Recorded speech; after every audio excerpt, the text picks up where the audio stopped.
స్థలానికి సంబంధించి 2 ఎకరాల 17 సెంట్లు. ఈ 2 ఎకరాల 17 సెంట్లకు సంబంధించి దాదాపుగా 42 కుటుంబాలు 25 సంవత్సరాలుగా ఈ 42 కుటుంబాలు ఇక్కడే నివాసమై ఉంటున్నాయి. 25 సంవత్సరాలుగా వీళ్ళు మాదిరిగా ఇల్లు కట్టుకొని ఉన్నారు. ఈ మాదిరిగా ధ్వంసం చేశారు. 25 సంవత్సరాలుగా వీళ్ళు ఇక్కడ ఇంట్లో ఇల్లు కట్టుకొని ఇక్కడే ఉంటా ఉన్నారు. ఓవైపు ఏమో సుప్రీంకోర్టుకు సంబంధించి సుప్రీంకోర్టులో ఈ స్థలానికి సంబంధించి ఓవైపు ఏమో న్యాయ పోరాటం జరుగుతూ ఉంది. సుప్రీంకోర్టులో పిటిషన్ పెండింగ్ లో ఉంది. డిసెంబర్ 31వ తారీఖు వరకు పోలీసులను డిసెంబర్ 31వ తారీఖు వరకు ఈ 42 కుటుంబాలకు సుప్రీంకోర్టు ఊరటనిచ్చింది. డిసెంబర్ 31వ తారీఖు వరకు సుప్రీంకోర్టు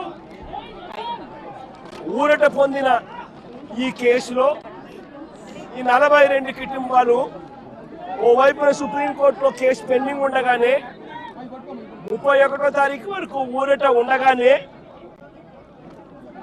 ఇక్కడ పోలీసులను అడ్డు పెట్టుకొని ఏకంగా 200 పై మంది పోలీసులు ఇక్కడ వచ్చి ప్రైవేట్ పార్టీకి మద్దతు తెలుపుతూ ఈ 42 ఇళ్లకు సంబంధించిన బాధితులను నిర్దాక్షిణ్యంగా వాళ్ళ ఇంట్లో ఉండగానే వాళ్ళ ఇళ్ళన్నీ కూడా పగలగొట్టడం జరిగింది. వీళ్ళందరినీ రోడ్డును పడేయడం జరిగింది. నేను అడుగుతా ఉన్నాను, ప్రభుత్వ పెద్దల ప్రమేయంతోనే వారి సహకారంతోనే వారి ఆశీస్సులతోనే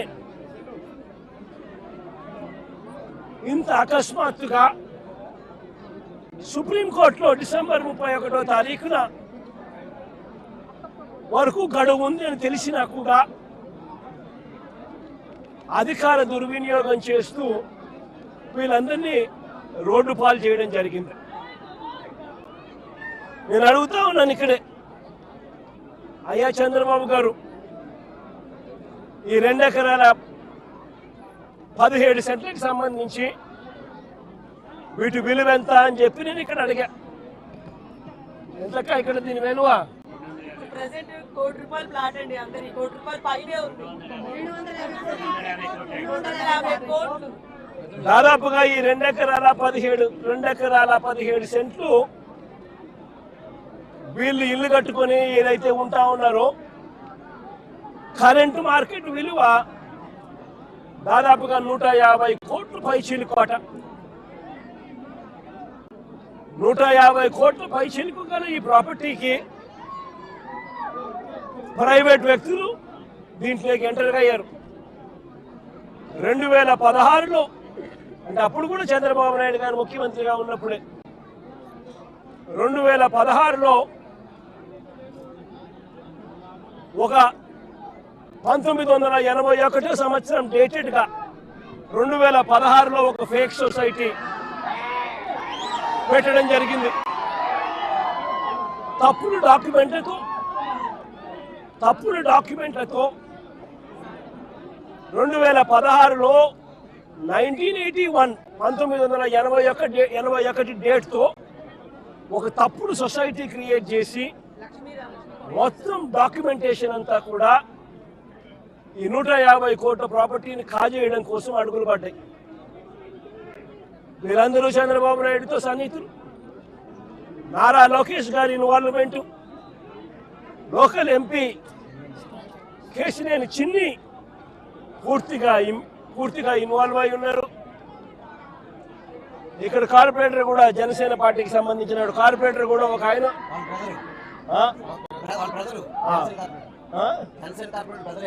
జనసేన కార్పొరేటర్ సంబంధించిన వాళ్ళ బ్రదర్ కూడా ఇన్వాల్వ్ అయి ఉన్నారు. ఇంతమంది కలిసి అధికార దుర్వినియోగం అనేది ఎలా ఉంటుందన్న దానికి నిదర్శనం ఇది. ఓవైపున కేసులున్నాయి, సుప్రీంకోర్టులో కేసు జరుగుతూ ఉంది. డిసెంబర్ 31వ తారీఖు వరకు వీళ్ళకి వెసులుబాటు ఉంది. మరోవైపున ఆ కేసు అక్కడ కొనసాగుతూ ఉండగానే 200 మంది పైచిలకు పోలీసులు ఇక్కడికి వచ్చి ఏకంగా ఈ పోలీసులు ఈ అన్యాయస్తులకు మద్దతు ఇస్తూ బుల్డోజర్లు పెట్టి పేదలను మధ్యతరగతి వాళ్ళను రోడ్డు పాలు చేసిన ఘటన ఇది. నేను అడుగుతా ఉన్నాను, ఇక్కడే ఈ 2 ఎకరాల 17 సెంట్లలో దాదాపుగా 25 సంవత్సరాల నుంచి, అంటే 2001 పై నుంచి 2001 ముందు నుంచి 25 సంవత్సరాలుగా వీళ్ళు ఇక్కడ నివాసం ఉంటా ఉన్నారు. ఇందులో చాలా మంది ఇల్లు కట్టుకున్నారు.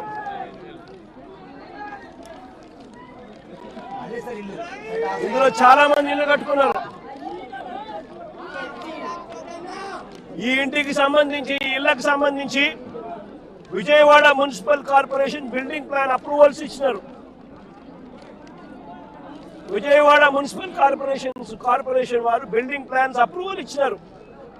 ఈ ఇళ్లకు కరెంట్ కనెక్షన్ ఇచ్చినారు, డ్రైనేజ్ కనెక్షన్ ఇచ్చినారు. ఈ ఇంటికి అన్ని రకాల అనుమతులతో పాటు ప్లాన్ అప్రూవల్ చేసి విజయవాడ మున్సిపల్ కార్పొరేషన్ వాళ్ళు వీళ్ళు ఇల్లు కట్టుకుంటా ఉంటే ఇళ్ళకు కూడా ప్లాన్ అప్రూవల్ శాంక్షన్ చేసి స్టాంప్ వేసినారు. మరోవైపున బ్యాంకులు వాళ్ళు డ్యూ డెలిజెన్స్ పూర్తి చేసి వీళ్ళందరికీ లోన్లు కూడా ఇచ్చినారు. ఇక్కడ ఉన్న వాళ్ళు దాదాపుగా ఒక్కొక్కరు 20 లక్షలు 25 లక్షల రూపాయల పైన ప్లాన్స్ ఎలా ఇచ్చారో అని అడుగుతా ఉన్నా. స్థలాలు వేరొకరివే అయితే ఈ ఇళ్లకు కరెంటు, డ్రైనేజు, ఇతర కనెక్షన్స్ అన్ని ఎలా ఇచ్చారో అని అడుగుతా ఉన్నా. వేరొకరిదే ఈ స్థలం అయితే వీటికి ఇక్కడ ఉన్న వాళ్లకు బ్యాంకు లోన్లు ఎలా ఇచ్చారో అని అడుగుతా ఉన్నా. రిజిస్ట్రేషన్లు చేశారు, బిల్డింగ్ ప్లాన్ అప్రూవల్స్ ఇచ్చారు, అన్ని రకాల పర్మిషన్స్ ఇచ్చినారు. చివరికి వీరికి బ్యాంకులు వాళ్ళు లోన్లు కూడా ఇచ్చాయి, వాళ్ళ డ్యూ డెలిజెన్స్ పూర్తి చేసి. మన ఇన్ని సవ్యంగా ఉన్నప్పుడు ఇది ఏ రకంగా గవర్నమెంట్ ముందుకు వచ్చి వీళ్ళకి ఎటువంటి న్యాయము చేయాలి అని కనీసం ఆలోచన కూడా లేకుండా, ఎటువంటి ముందస్తు నోటీసు కూడా ఇవ్వకుండా వీళ్ళ ఇళ్లలో ఉండగానే 200 మంది పోలీసుల పైచిలకు వచ్చి ప్రైవేట్ వ్యక్తులకు మద్దతు ఇస్తూ పొక్లేర్లు పెట్టి, జేసీబీలు పెట్టి, బుల్డోజర్లు పెట్టి ఏకంగా బిల్డింగులు పక్కన జరిగింది. నేను అడుగుతా ఉన్నాను, వీళ్ళు చాలా మంది చెప్పడం కూడా జరిగింది. ఈ స్థలాలు మళ్ళీ కొనుగోళ్లు జరిగేటప్పుడు కూడా, క్రయ విక్రయాలు జరిగేటప్పుడు కూడా పలు సందర్భాలలో ఇక్కడ వాళ్ళంతా కూడా పేపర్లో అడ్వర్టైజ్మెంట్లు కూడా ఇచ్చినారు. ఎవరికైనా అభ్యంతరాలు ఉంటే తెలియజెప్పాలి అని చెప్పి పత్రికా ప్రకటనలు కూడా ఇచ్చారు. పత్రికా ప్రకటనలు ఇచ్చినప్పుడు కూడా ఎవరు కూడా అభ్యంతరాలు ఎక్కడా కూడా వెలుబుచ్చలేదు. అలాంటిది 25 సంవత్సరాలుగా వీళ్ళు ఇక్కడే ఇలాగే ఉంటే వీళ్ళను బుల్డోజర్లు పెట్టి ప్రైవేట్ వ్యక్తులకు మేలు చేసేందుకు ఈ 150 కోట్ల పైచిలకు, ఇవాళటి వాల్యూలో 150 కోట్ల పైచిలకు వాల్యూ ఉన్న ఈ ప్రాపర్టీని కబ్జా చేసేందుకు ఏకంగా చంద్రబాబు నాయుడు, ఆయన కొడుకు, ఆయన పార్టీకి సంబంధించిన ఎంపీ, జనసేన పార్టీకి సంబంధించిన కార్పొరేటర్లు ఇంతమంది ఒకటై పేదలను నిస్సహాయాలుగా ఈరోజు రోడ్డు మీద నిలబెట్టించారు. నిజంగా నేను అడుగుతా ఉన్నా, ఈ ప్రభుత్వం అన్నది పేదల తరఫున ఉందా అని.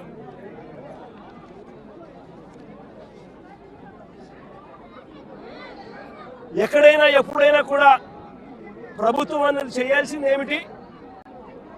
ఇటువంటి పరిస్థితిలో వచ్చినప్పుడు వీళ్ళంతా వెళ్ళి కంప్లైంట్లు కూడా ఇచ్చినారు. సాక్షాత్తు చంద్రబాబు నాయుడు కలిసినారు. చంద్రబాబు నాయుడు 3 సార్లు కలిసినారు. లోకేష్ 2 సార్లు కలిసినారు. అర్జీలు ఇచ్చినారు. చివరికి ఎవరికైతే వీళ్ళు అర్జీలు ఇచ్చినారో వాళ్ళే కుట్ర పన్ని వాళ్ళు వాళ్ళ ఎంపీలు వాళ్ళకి సంబంధించిన కార్పొరేటర్ వీళ్ళంతా కలిసి కుట్ర పన్ని ఏ రకంగా వీళ్ళంతా కూడా వీళ్ళకి అన్యాయం చేశారు అన్నదానికి నిదర్శనం ఇది. నేను ఒకటే అడుగుతా ఉన్నా, అయ్యా చంద్రబాబు నాయుడు గారు, ఇక్కడే కాదు రాష్ట్ర వ్యాప్తంగా కూడా ఇదే మాదిరిగా కొనసాగుతా ఉంది. రాష్ట్ర వ్యాప్తంగా కూడా అనేక చోట్ల ఎక్కడైనా చిన్న చిన్న లిటిగేషన్లు ఎక్కడైనా ఉంటే డైరెక్ట్ గా తెలుగుదేశం పార్టీకి సంబంధించిన నాయకులు ఎమ్మెల్యేలు ఇన్వాల్వ్ అయిపోతా ఉన్నారు. లిటిగేషన్ ఉన్న చోట వీళ్ళంతటి వీళ్ళే అడుగు పెట్టేసి ఆ ల్యాండ్ కబ్జా చేసేస్తా ఉన్నారు. కొన్ని చోట్ల వీళ్ళే లిటిగేషన్ క్రియేట్ చేస్తా ఉన్నారు. వీళ్ళే నిషేధిత జాబితాలో ప్రాపర్టీస్ ను బలవంతంగా పెట్టించేసేస్తున్నారు. వీళ్ళే లిటిగేషన్ క్రియేట్ చేసి వీళ్ళే కూడా కబ్జాలు చేసే కార్యక్రమాలు జరుగుతూ ఉన్నాయి. రాష్ట్ర వ్యాప్తంగా ఇదే రకమైన అన్యాయం కొనసాగుతానే ఉంది. నేను ఇప్పటికైనా చంద్రబాబు నాయుడు గారికి ఒకటే చెప్తా ఉన్నా, ఈ ప్రెస్ కాన్ఫరెన్స్ ద్వారా ప్రతి ఒక్కరికి కూడా నేను ఒకటే మనవి చేస్తా ఉన్నా, దీంట్లో సిబిఐ ఎంక్వైరీ జరిగించాలి. ఇక్కడ ఏ రకంగా చంద్రబాబు నాయుడు గారు కొడుకు, ఏ రకంగా తెలుగుదేశం పార్టీకి సంబంధించిన ఎంపీ, ఏ రకంగా వీళ్ళంతా కూడా ఇన్వాల్వ్ అయ్యి ఇంక్లూడింగ్ జనసేన కార్పొరేటర్తో సహా ఏ రకంగా వీళ్ళంతా కూడా దీన్ని కబ్జా చేసే కార్యక్రమం చేస్తా ఉన్నారు అనేది ప్రజలకు తెలియాలి. ఇంతకుముందు చంద్రబాబు నాయుడు గారు ముఖ్యమంత్రిగా గతంలో ఉన్నప్పుడు 2016లో ఒక ఫేక్ సొసైటీ క్రియేట్ చేసి 1981 డేట్ వేసి ఏ రకంగా పేదల ఆస్తుల మీద పేద ప్రజల ఆస్తుల మీద ఏ రకంగా కన్నేశారు అన్నది కూడా ఇవన్నీ బయటికి రావాలి. ఇవన్నీ కూడా రాష్ట్ర ప్రభుత్వం కోర్టుల్లో ప్రజల తరపున, పేదల తరపున, మధ్యతరగతి వాళ్ళ తరపున ఆర్గ్యుమెంట్ చేయాల్సింది పోయి, వాళ్లకు తరపున నిలబడాల్సింది పోయి, వీళ్లకు వ్యతిరేకంగా రాష్ట్ర ప్రభుత్వమే స్వయంగా కోర్టులలో వ్యతిరేక అఫిడవిట్లు, వ్యతిరేక పిటిషన్స్ వేసి వీళ్ళకి అన్యాయం చేయడంలో రాష్ట్ర ప్రభుత్వం తన పాత్ర తాను పోషించింది. వీటి అన్నిటి మీద కూడా ఎంక్వైరీ జరగాలి. జరిగి దోషులను, అది చంద్రబాబు నాయుడు కావచ్చు, లోకేష్ కావచ్చు, తెలుగుదేశం పార్టీ విజయవాడ ఎంపీ కావచ్చు, ఇక్కడ తెలుగుదేశం పార్టీ ఇక్కడ జనసేన కార్పొరేటర్ కావచ్చు, వీళ్ళందరి పాత్ర మీద కూడా ఎంక్వైరీ జరగాలి. జరిగి నిజాలన్నీ కూడా బయటికి తీసుకొని రావాలి. వీళ్ళందరూ కూడా ఎవరైతే నష్టపోయినారో 25 ఏళ్ల నుంచి ఇక్కడే ఉంటున్నారు, ఒక్కొక్కరికి లోన్లు ఉన్నాయి, 20 లక్షలు 25 లక్షల రూపాయలు బ్యాంకుల్లో రుణాలున్నాయి. వీళ్ళని తీసుకొని పోయి ఇప్పుడు నడు రోడ్డు మీద పెట్టారు. వీళ్ళు బతికేది ఎలా? వీళ్ళ లోన్లు ఎలా తీరుస్తారు? రాష్ట్ర ప్రభుత్వం కనికరం చూపించని ఈ పరిస్థితి నుంచి వీళ్ళ పరిస్థితి మారాలి. వీళ్ళందరికీ కూడా ఇమ్మీడియట్లీ ఇక్కడే గవర్నమెంట్ రావాలి. వీళ్ళకి సంబంధించిన లోన్లన్నీ కూడా గవర్నమెంట్ తన రెస్పాన్సిబిలిటీ కింద గవర్నమెంటే కట్టేట్టుగా తీసుకోవాలి. నష్టపోయిన వీళ్ళందరికీ కూడా ఇక్కడే స్థలాలు ఇస్తారా, లేకపోతే ఇలాంటి స్థలమే ఇంకో చోట ఇచ్చి ఇంకో ఇల్లు కట్టించి వీళ్ళకి న్యాయం చేస్తారా అన్నది గవర్నమెంట్ డిసైడ్ చేసుకోవాలి. చంద్రబాబు నాయుడు గారు గట్టిగా ఒకటే చెప్తా ఉన్నా, అయ్యా చంద్రబాబు, నువ్వు గన ఈ కార్యక్రమం చేయకపోతే రేపు పొద్దున మా ప్రభుత్వం వచ్చిన తర్వాత, వైఎస్ఆర్సీపీ ప్రభుత్వం వచ్చిన తర్వాత ఖచ్చితంగా చెప్తా ఉన్నాను, ఇదే ఎంక్వైరీ మేమేస్తాం. మిమ్మల్ని కోర్టు ముందర దోషులుగా నిలబెడతాం. నిలబెట్టడమే కాకుండా వీళ్ళందరికీ కూడా బాధితులందరికీ కూడా కంటికి రెప్పలా మేమంతా కూడా కాపాడుకుంటూ వీళ్ళందరూ కూడా ఎవరైతే నష్టపోయినారో ప్రతి ఒక్కరికి కూడా ఆ నష్టంలో ప్రభుత్వం భాగస్వామ్యమై వీళ్ళందరికీ తోడుగా ఉంటుందని చెప్పి బాధితుల తరపున మీ జగనన్న మాటిస్తా ఉన్నాడు అని చెప్పి ప్రతి బాధితుడికి కూడా నేను చెప్తా ఉన్నాను.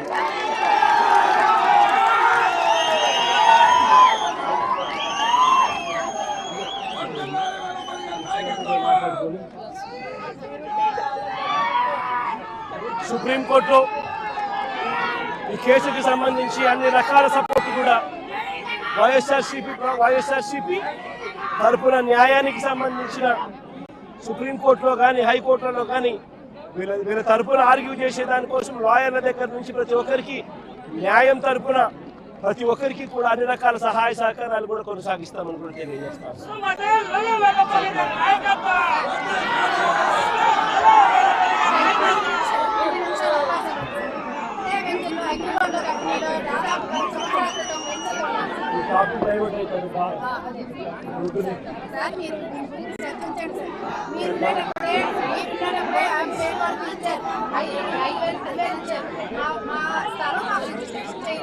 ఫ్లాట్ అలాట్మెంట్ లెటర్ మొత్తం దాదాపు 10 లక్షలు కట్టాను.